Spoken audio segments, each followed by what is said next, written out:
নমস্কার সবাইকে, আমি Disha. Welcome to Disha stock.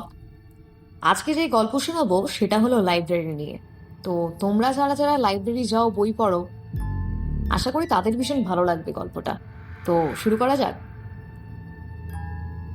এক নির্জন রাত অর্ণব তার শহরের প্রাচীনতম লাইব্রেরিতে এসেছে।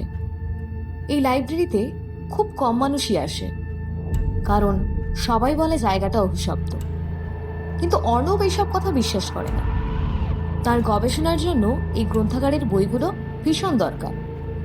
ঘরটা পুরনো কাঠের, পেছনের তাকগুলোতে ধুলো জমে গেছে। জানালা দিয়ে হালকা চাঁদের আলো ঢুকছে, বাইরে ঝিরঝিরি বাতাস বইছে।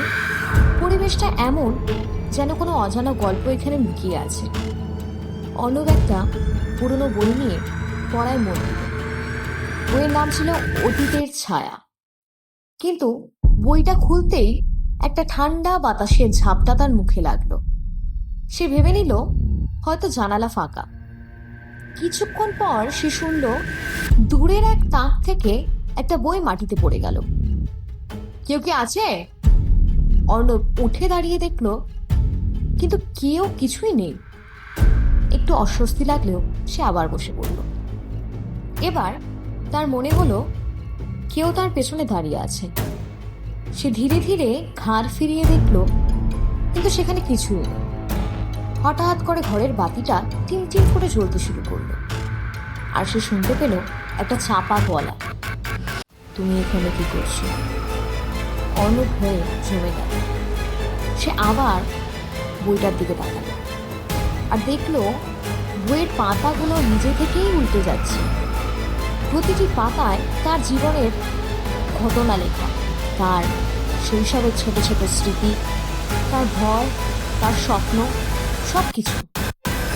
শেষ পাতায় বড় অক্ষরে লেখা, তুমি এখানে এসেছিলে সত্য খুঁজতে, কিন্তু এখন এই লাইব্রেরির রহস্যের অংশ হয়ে যাবে।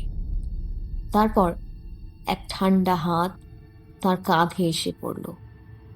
অর্ণব চিৎকার করে উঠল, কিন্তু তার চিৎকার লাইব্রেরির চার দেওয়ালেই আটকে গেল। বাতি নিভে গেল আর সব অন্ধকারে ঢেকে গেল। কেউ আর তাকে লাইব্রেরি থেকে বের হতে দেখেনি। তো আজকের গল্পটা তোমাদের কেমন লাগলো সবাই কমেন্টে জানাবে। আর তোমরা কেমন ধরনের গল্প শুনতে চাচ্ছ সেটাও কমেন্টে জানাবে। যাদের যাদের ভালো লাগছে বা যারা যারা নিজেদের বন্ধুদের সাথে বা নিজের লাইফের সাথে রিলেট করতে পারছো, তারা তাদের সাথে একটু শেয়ার করে দেবে। ওকে, চলো বাই, দেখা হচ্ছে নেক্সট ভিডিওতে।